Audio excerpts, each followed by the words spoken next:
Muy bien. En este video vamos a hacer un análisis un poco de los tipos de datos, en este caso datos enteros de SQL Server.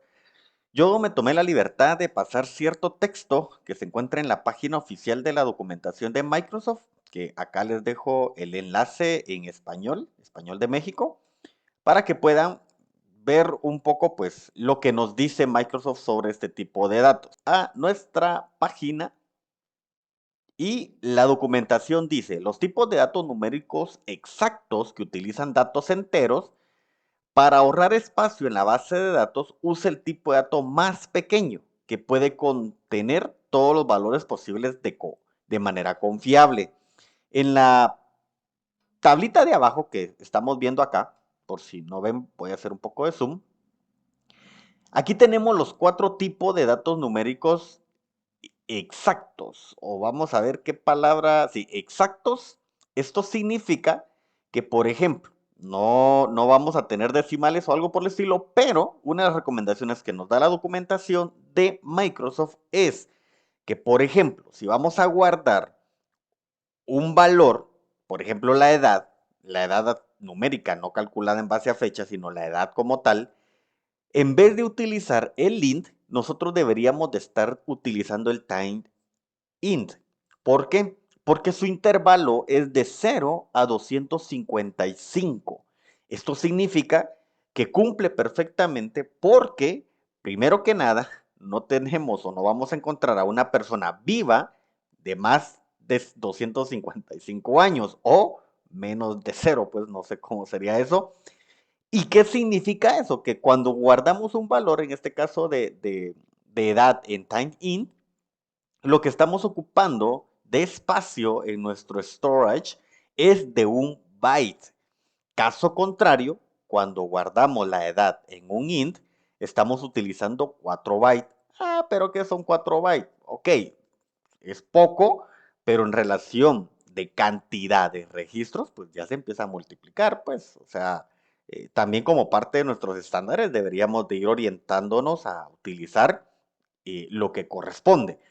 Entonces, ¿cómo puedo saber yo entonces qué tipo de información debería de estar guardando o qué tipo de dato? Bueno, aquí nos da los intervalos que en caso de small int tiene desde menos, o sea, desde un número negativo de 32,000 hacia el mismo número, pero en positivo. A diferencia del time int, no acepta o no debería aceptar números negativos, al igual que el int y al igual que el begin. Obviamente, hay una recomendación precisamente acá abajo que dice el tipo de dato int es el principal tipo de dato de valores enteros de SQL Server. O sea, este es como el principal y es como el más usado. Pero dice que el tipo de datos begin está pensado para usarse cuando los valores enteros pueden exceder el intervalo admitido por el tipo de datos int. Exceder también se puede traducir a un desbordamiento. O sea, que si de repente yo ya tengo, en vez de 647, podría tener 648, ahí ya se desborda completamente. ¿Por qué? Porque ya es un número más grande que el intervalo de int. Begin se encuentra entre small money e int en el gráfico de prioridades de datos. Las funciones solo devuelven begin si la expresión de parámetro es un tipo de datos begin. SQL Server no promueve automáticamente otros tipos de datos enteros, como el tiny int, el small int e int, en begin. Ok, aquí lo que está diciendo es que si ustedes pretenden retornar como parámetro, ya sea de entrada o de retorno, un begin, el parámetro debe de tener como tipo de dato begin. No, o sea, no lo va a traducir de manera automática con un retorno de este tipo de datos más pequeños. Ok, acá nos da un ejemplo bastante interesante. Dice, las constantes de enteros mayores que el número de el int se convierten en el tipo de dato decimal, no en el tipo de dato begin. En el siguiente ejemplo se muestra que cuando se supera el valor de umbral, el tipo de datos del resultado cambia de int a decimal. A ver, aquí tenemos el valor entero de int. ¿Se acuerdan que terminaba en 647? Vayamos a nuestra tablita y precisamente es 2, 147, 483 y 647. Si nos vamos al ejemplo, es 2, 147, 483, 647. Dividido 2. Y luego tenemos el 2, 147, 483, pero 649. O sea, aquí ya existe un desbordamiento del intervalo del int. Entonces nuestra lógica diría, pero si entonces el número se desborda, ya no es un int, nuestra lógica debería de decir, entonces lo va a convertir en un big int. Pero la regla, que es lo que estamos viendo acá, es que no lo va a hacer. Entonces, hagamos la prueba. Vamos a copiar esto, yo ya lo tengo copiado acá. Precisamente acá, cuando excede el resultado, todo lo convierte en decimal. Voy a seleccionar esto que tengo acá, lo copié de acá específicamente. Ustedes le pueden dar aquí en copiar. Voy a borrar esto y pegar. Y listo. Entonces seleccionamos nuestro script y le vamos a dar ejecutar. Entonces, ¿qué sucede acá? Si se dan cuenta, el primer número, cuando es dividido dentro de 2, pero como este se encuentra en el intervalo del int, que es este, la división me la mantiene en entero. ¿Por qué? Porque es un número entero, es un número int, un número exacto. A pesar de que debería de ponerme el decimal, pero por ser un número int, obviamente no me lo va a poner en decimales. Pero ¿qué sucede con el segundo? En el segundo sí me puso .5. Esto sucede porque este número ya excedió el valor permitido en int. Y nuestra lógica, explicaba anteriormente, diría que debería de subir a begin, pero eso no sucede, sino que lo que hace es que lo convierte en un decimal. Es bien importante tener estos valores bien claros. ¿Por qué? Porque esto nos va a ayudar a mantener nuestros estándares y nos va a ayudar a crear una estructura de base de datos más reducida y acorde a lo que realmente necesitamos. Imagínense ustedes guardando la edad en un valor que captura más de millones de valores en números.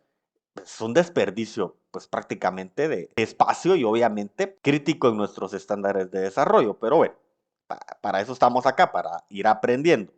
Ahora lo que vamos a hacer es que vamos a crear una tabla con los 4 tipos de datos enteros. Un begin, un int, un small int y un tiny int.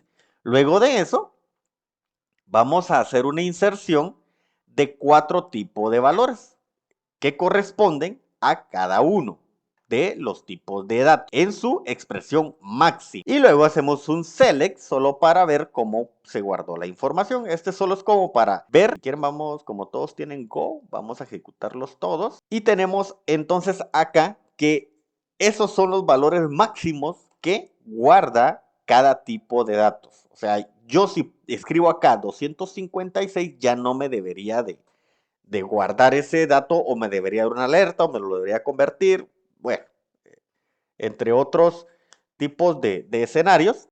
Ya hicimos la prueba con los números ideales, o sea, su número máximo aceptable. Ahora lo que vamos a hacer es que vamos a copiar este mismo insert y vamos a sumar un número. Por ejemplo, si es 7, vamos a ponerle 8, igual a este 8 y a este 6.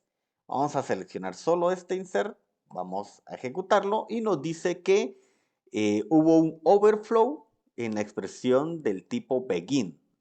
Entonces ya nos dio la alerta en el begin, si lo regresamos a su número aceptable, ejecutamos y ahora nos dice que volvió a dar un overflow, pero en el tipo int, que es este. Vamos a regresar el int a su máximo aceptable, ejecutamos y luego nos dice que hubo un overflow en el small int y nos dice aquí cuál es el valor que estamos intentando ingresar.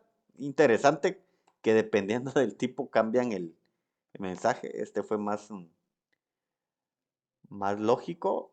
Ahora vamos, solo nos queda el tinyInt, vamos a ejecutarlo y nos dice que en el tinyInt también existió un desbordamiento. Vamos a regresarlo y Listo, ya nos dejó guardar la información. Si vamos acá, vemos los mismos valores. ¿Qué sucedió acá? Sucedió que al momento de querer ingresar un número que excedía el máximo aceptable por cada tipo de dato, pues nos empezó a dar error, prácticamente las alertas. Por eso es importante saber en qué momento utilizar cada tipo de campo. Esto era lo que quería cubrir en este video. Vamos a continuar en los siguientes.